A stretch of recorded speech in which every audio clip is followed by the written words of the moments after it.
Hi, my name is Alexis Schinder, and I will be giving a speech on emotions today. So, the first thing, picture this. When you see an image like this, you think happy, sad, angry, disgust, and scared. What do all these things have in common? All of these things are emotions. So, the dictionary defines emotions as a natural, instinctive state of mind that derives from one's circumstances, mood, or relationship with others. We're going to hit 3 main points today. Our first main point will be, how do we define emotions? So we define emotions by first the psychological theory. And the psychological theory states that our emotions are triggered by outside stimulations and that our body psychologically tries to respond to. This theory on emotions was composed by a philosopher, William James and Carl Lang. Then there's the perceptional theory. This is thinking that emotions are made by events that we encounter and deem significant. We cannot control our own instinctual reactions or our external environments, but we can control our perception. An example of this would be when we experience disappointment or upset about something, our body naturally creates tears.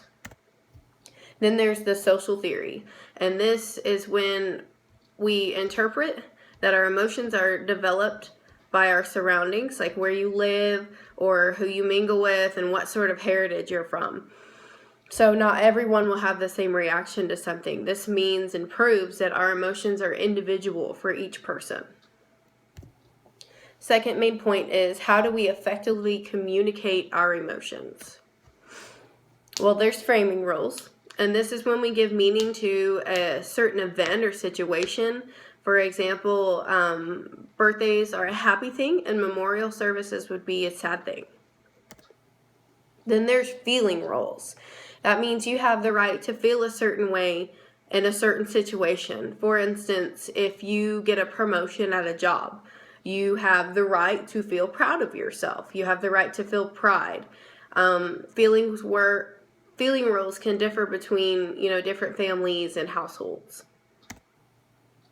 Then there is emotion roles. This is a form of effort that people sometimes use in order to figure out what emotions are acceptable in certain situations. One way I can apply that would be when someone has lost someone, like a close friend or a family member, and everybody just grieves differently. So I'm never sure whether you should comfort the person, try to cheer them up, or just give them some space. Our third point is ineffective expressions of emotions. These are what not to do. First is speaking in generalities. This is when you say things such as, I feel upset or I'm mad. These are emotions, but they're not a clear way of expressing them. You can't just say you are something. You got to show it. Then there's not owning your feelings. It's like kind of speaking in generalities, but you're stating them about other people. Like, I'm mad at you. Instead, correct it by stating why you're mad and give a solution or a compromise to the problem.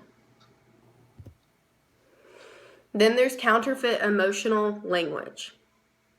This is not saying how you feel, but expressing it in a manner that's obvious. An example of that would be shouting, "Leave me alone." They're not telling you that they're upset, but you can tell that the person is frustrated about something without them having to just come out and explain it to you.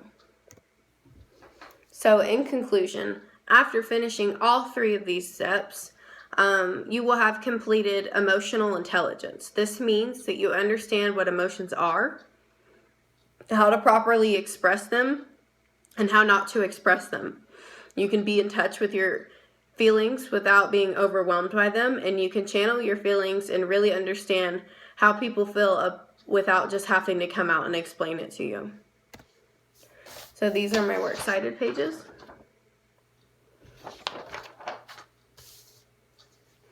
All right, thank you for listening. That will be the end of my presentation.